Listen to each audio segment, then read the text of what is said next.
Hey guys, welcome back to my channel. So this is Surya and you're watching Straight Hunter Garage. So ഇന്നത്തെ ഒരു video നമുക്കൊരു daily vlog എന്നൊക്കെ വേണമെങ്കിൽ പറയാം. പ്രത്യേകിച്ച് നമ്മൾ വേറെ അങ്ങും പോകുന്നില്ല, ഇവിടെ നിന്ന് തന്നെയുള്ളൊരു വ്ളോഗാണ്. സോ നമ്മുടെ E20 അടിച്ചേ പിന്നെ നമുക്ക് ചെറിയ മിസ്സിങ്ങും കാര്യങ്ങളൊക്കെ ഉണ്ടായിരുന്നു.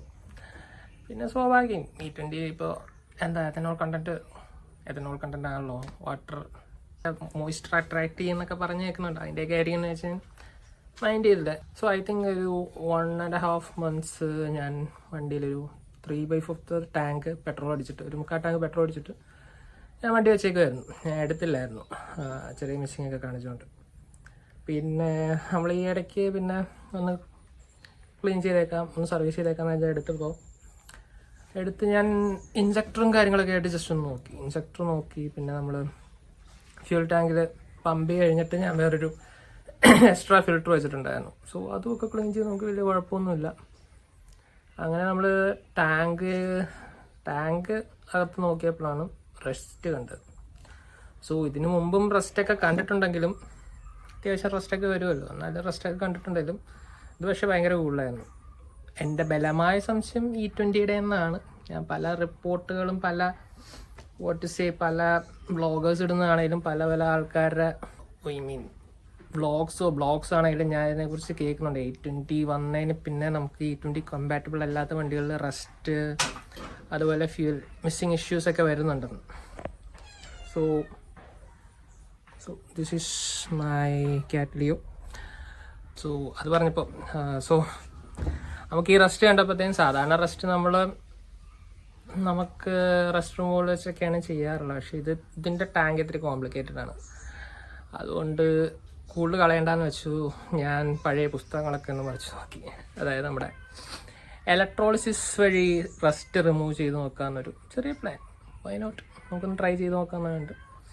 സോ അങ്ങനെ ചെയ്തൊരു വീഡിയോ ആണ്. So don't mind a mess. അത്യാവശ്യം ഞാൻ കൊളാക്കിയാണ് വെച്ചേക്കുന്നത്. പെട്ടെന്ന് നമ്മൾ ചെയ്യുന്നതാണ് ജോലിയുടെ ഇടയ്ക്ക്, അപ്പോൾ ഇത്രയൊക്കെ വൃത്തിയൊക്കെ പ്രതീക്ഷിക്കാവുള്ളൂ. Don't mind a mess. അത് ലീക്കായിരിക്കാനായിട്ട് അങ്ങനെയൊക്കെ വെച്ചേക്കുന്നത്. ആൻഡ് എൻ്റെ ജമ്പർ കേബിൾസ് ഒന്നും കാണാനില്ല, അതുകൊണ്ടാണ് വേറെ കേബിൾസൊക്കെ യൂസ് ചെയ്തേക്കുന്നത്. അതുപോലെ തന്നെ നിങ്ങൾക്ക് അറിയാമെങ്കിൽ ചിലപ്പോൾ അറിയായിരിക്കും, കാരണം ദിസ് ഈസ് കോൾഡ് ഇലക്ട്രോളിസിസ്. അതായത് നമ്മളൊരു ഇലക്ട്രോലൈറ്റ് സൊല്യൂഷൻ,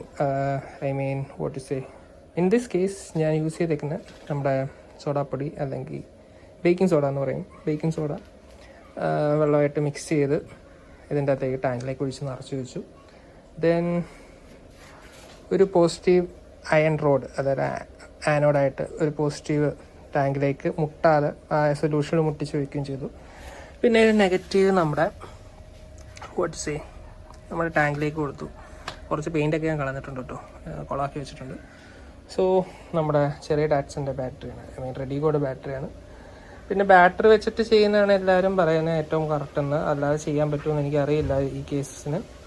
പിന്നെ ഇത്രയും കൂടെ സ്പീഡാക്കാൻ വേണ്ടിയിട്ടാണ് ഞാൻ ഒരു ബാറ്ററി ചാർജറും കൂടെ വെച്ചിട്ടുണ്ട്. Let me check. ഇതിപ്പോൾ ഞാൻ 2ാമത്തെ സ്റ്റേജാണ് ചെയ്യുന്നത്. ആദ്യം ഒരു പ്രാവശ്യം ചെയ്ത് കഴിഞ്ഞായിരുന്നു. ക്യാൻ സീ ആ സൊല്യൂഷൻ ഇങ്ങനെ പൊങ്ങി വന്നതാണ് കേട്ടോ, തുരുമ്പും ഇതൊക്കെ ആയിട്ട്. സോ അതിപ്പോൾ ജസ്റ്റ് വെച്ചേ ഉള്ളൂ. പിന്നെ കറക്റ്റാണോ എന്ന് നോക്കട്ടെ.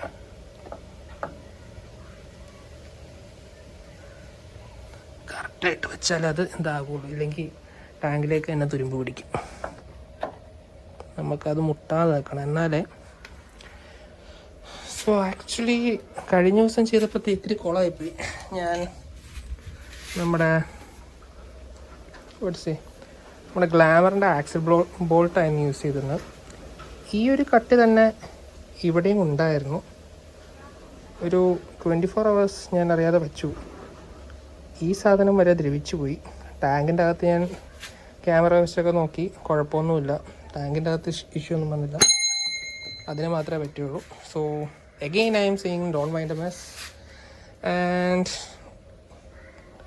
നമ്മുടെ ചെക്കൻ ഇവിടെ ഇരിപ്പുണ്ട്. Don't mind a mess. I do have so many cats. So അവന്മാർ ഈസി അടക്കം കൊളാക്കി കളയും. അതുകൊണ്ട് മാത്രമാണ് ഞാൻ ഇങ്ങനെ മൂടി വെച്ചിരിക്കുന്നത്.